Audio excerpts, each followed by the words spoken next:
Hello friends, तुमचं आपल्या चॅनलमध्ये मनापासून स्वागत आहे. आता जे माझ्या व्लॉगची वाट बघताय त्यांचं तर मनापासून स्वागत आहे. तर भरपूर लोक असं कॉमेंट करतात की बापरे, ह्यांना व्हिडिओ बनवायला काय जात आहे. तर असं काही नसतं. व्हिडिओ बनवून अपलोड करणं, एडिट करणं वगैरे त्याला पण 2-3 तास आरामात जातात. इतकं पण सोपं नसतं. आणि जसं बाकीच्या लोकांच्या नोकऱ्या आहेत तसं आता हे माझं पण नोकरीसारखंच झालेलं आहे. त्यामुळं माझे ज्यांना आवडतात व्लॉग माझे त्यांच्यासाठी डेली व्लॉग येतात. आता एवढं म्हणतात ना त्याला, रूड बोलणं किंवा कडू बोलणं हे माझ्या हेटर्ससाठी होतं. कारण काही हेटर्स पण माझ्या जन्माला आले, बापरे. पण मी त्यांना वाईट नाही म्हणत, कारण जोपर्यंत आपले हेटर्स नाही आहेत किंवा निगेटिव्ह लोक नाही आहेत आपल्या आयुष्यात तोपर्यंत आपली प्रगती होत नाही.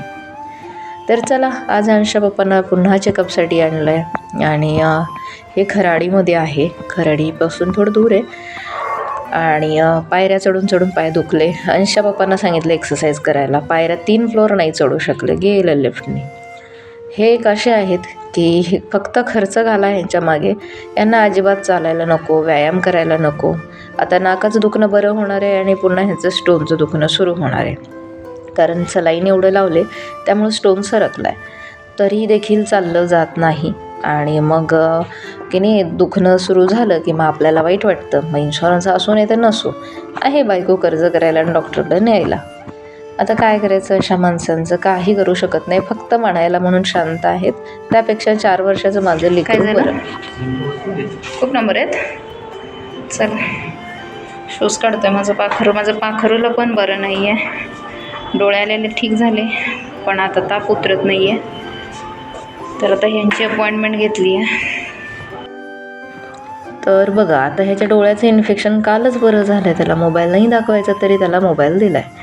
तर असे कोणाचे पप्पा असतील किंवा नवरदेव असतील त्यांनी प्लीज हा व्हिडिओ बघा. मी यासाठी सांगते कारण 80% माझे सबस्क्रायबर पुरुष आहेत, 20% महिला आहेत. तर असं करू नका. कारण तुमची बायको जी किरकिर करते ना, असं करू नका, तसं करू नका. कारण ते तिचंही मूल असतं किंवा संसारही तिचं असतो आणि तुम्हीही तिचे असतात. त्याच्यामुळं बोंबा मारत असते, बाकी काही नाही. आता ह्याला डोळ्याला त्रास होतो 2-3 दिवस झालं तरी मोबाईल द्यायचं काय सोडत नाही. थोडा वेळ म्हणत मला अक्षरशः डोळ्याने दिसायचं कमी आलं आहे. कारण मी मोबाईल बघते 8-9 तास. माझं काम मोबाईलवरून आहे त्यामुळं. आणि पुन्हा मग यूट्यूबसाठी पुन्हा मोबाईल बघते, त्याचा खूप त्रास होतो आहे. आता मी चष्मा जर काढू शकत नाही, माझीही सर्जरीच करावी लागेल. कारण थोडासा वेगळा इश्यू झाला आहे डोळ्याला माझ्या एका, त्यामुळं. तर प्लीज आपल्या मुलांना मोबाईल नका देऊ, स्वतःची काळजी घ्या. आणि तिथनं झालं, अंशा पप्पाचं चेकअप झालं की आता अंशला घेऊन आले. कारण त्याचा ताप उतरत नाही आहे म्हणून. अंश खूप रुसतो डॉक्टरवरती. काय त्याचा प्रॉब्लेम आहे काय माहिती.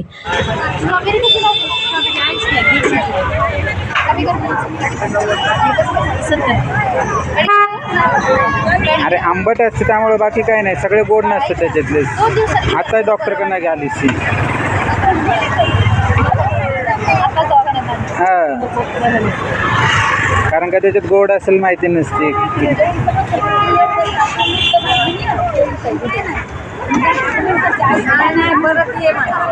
आणि दुसरं घे गोड काहीतरी.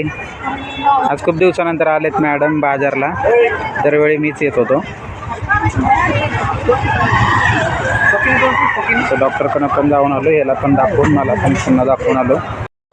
मी कधीच भाज्या खरेदी करत नाही. कारण घराजवळ भाज्या खूप महाग मिळतात. घराजवळ 25ला पाव असते, तिथं ती भाजी इकडं 25ला अर्धा किलो असते. ती अंश पप्पाच घेऊन येतात. त्यामुळं मला भाज्यांचे भाव वगैरे माहीत नाहीत. डॉक्टरने बाहेरचं खाऊ नका सांगितलं आहे, तर हे 2 जण बघा खात आहेत मला दाखवत. एक दिवस उशीर होत होता आहे की नाही जेवायला, औषधं खायचं म्हणून बाहेरच खाल्लं. आणि धमक्या काय दिल्या जातात, वडापाव खाईल. बघा शक्कल बघा. आणि बायको हॉस्पिटलला पैसा घालते. नॉनव्हेज खायचं नाही. असे नवरे असतील तर कसं करायचं बरं. तर डॉक्टरांनी सांगितलेलं ऐका, बाहेरचं खाऊ नका. आणि ही आहे चंदननगरमध्ये खूप छान पावभाजी मिळणारी जागा. खूप छान आहे. व्हिडिओ आवडला तर सबस्क्राईब करा.